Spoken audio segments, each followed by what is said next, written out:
1017 FM, 710 Keel. Robert J. Wright and Aaron McCarty. Shreveport Security Systems text line 318-392-1884. James Stewart, Caddo Parish DA. Judge James, welcome back to Keel. How are you this morning?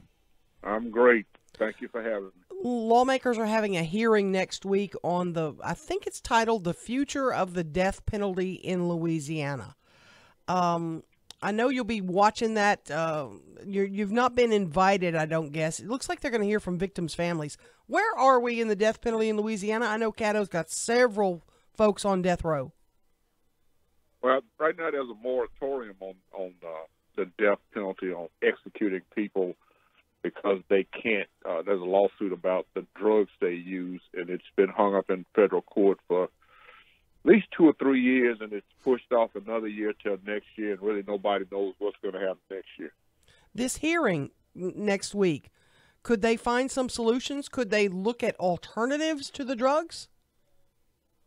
Yeah, they can look at a whole lot of things. I mean, they just got to convince the federal judge to move forward on the executions. I'm more concerned about the pretrial process and all the hoops and things we have to cross that delays our ability to take a case to trial. But, yeah, on the back end, they could come up with a solution. Maybe they get the drugs from some other state. I doubt quite seriously if they're going to consider something different than using drugs. But, you know, it's one of those academic conversations. Whether or not it has a practical effect, I can't say. We were an electric chair state for a long time. Can we go back to that? I don't think so. I think that conversation came up last year with Jeff Landry, the Attorney General, proposing some additional types of execution, which I don't think was well received by the legislature. And until the legislature decides they want to do something different, we're not going to change the form of execution. Judge, you said a couple of seconds ago that your bigger concern was the pretrial process. Take us behind the curtain. What do you mean by that? Well, I mean, okay, I'll tell you, we're getting ready to go with the Grover County case. We're almost 4 years into that because of all the hoops and stuff they make us jump through. It's you know, what we deal with on a normal basis is just we have to prove the guilt and the innocence. Now we're dealing with all kind of scientific things about how somebody grew up and all the effects on their lives. And so it just, those guys who represent them, they just come up with all kinds of different theories that we have to address before we go to trial, because we don't want those cases to come back. So they've really learned how to stretch it out. I'm now in the process of determining what direction I'm going to go in on the Watkins case and whether or not we're going to seek the death penalty. But anytime you get ready to do it, you know you're in for a long, drawn-out fight. And I really think it affects victims and their right to try to get closure in cases in one way or the other. When you say they, let's just clarify, you mean defense attorneys. Do you get the sense sometimes, because most of the ones that I see that are overturned or that end up taking 1 or 2 steps back, it has to do with legal, the lawyers' incompetence, defense lawyers' incompetence. Do you think sometimes that maybe they've got a plan to be incompetent on purpose? Well, I think now it's switched to the fact that they have a specific group of people who handle all the capital cases in Louisiana. So say, for instance, I just decide to go against Watkins, then I've got to wait till they say, okay, we're ready to start, we've got some money. And so they've learned how to work the system to their advantage. I'll give them credit for that. And they know the longer they keep somebody from going to trial, the longer it takes them to even get to the stage of being talked about being executed. So I think they've done a very good job of doing, what they do.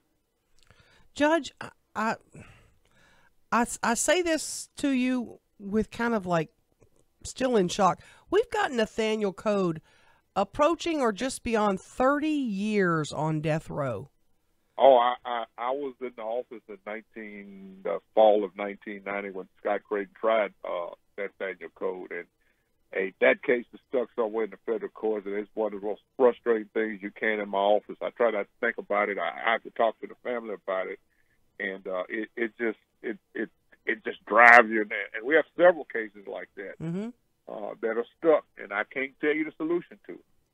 So we've reached the point in Louisiana, for all intents and purposes, at least for the foreseeable future, that the death penalty just doesn't exist, right? Yeah, I don't want to say that because I still think it's on the books. We have to operate on it. It doesn't take you know, all it takes is the federal judge to say you guys can go ahead. And if he does that next year, I'm quite sure the year after that you'll see a big movement on it. But right now we just kind of stuck in neutral. But admittedly, there seem to be more and more of those federal judges who are anti-death penalty and whose, dare I say, either political or moral leanings take them in the opposite direction. Fair enough? So it's just called which one you get in front of. The federal judge who had the case before, unfortunately, for his family, he died. So there's a new judge on the case, and so next year we'll see what that approach will be with that judge. As a district attorney now, I know you spent years on the bench, years as a prosecutor. You're now the district attorney. Sitting back and looking at this, is the death penalty really a deterrent anymore? I put it like this. I never thought the death penalty was a deterrent. I think it's a penalty. I don't think of any of the cases I reviewed, any of the people who committed those crimes thought whatsoever what the possibility of the deterrent of the penalty was. The Facebook killer, I mean, he wasn't worried about what the penalty was when he was doing it. I don't think it's a deterrent. And I'm not like Dale Cox believing that we got to kill a bunch of people to stop other people from killing people. It is a penalty. So long as it's on the book, it's a penalty that DAs have to consider, and it's up to 12 citizens on the jury to determine if that sentence is applicable in those facts. To me, that's it. Is it more a penalty to satisfy the victim's family? Oh, no. That's not how I look at it. I consider, and you'd be surprised, victims, even with their families, they have different thoughts about it. I don't make my decisions based on, they have a voice, they don't have a vote.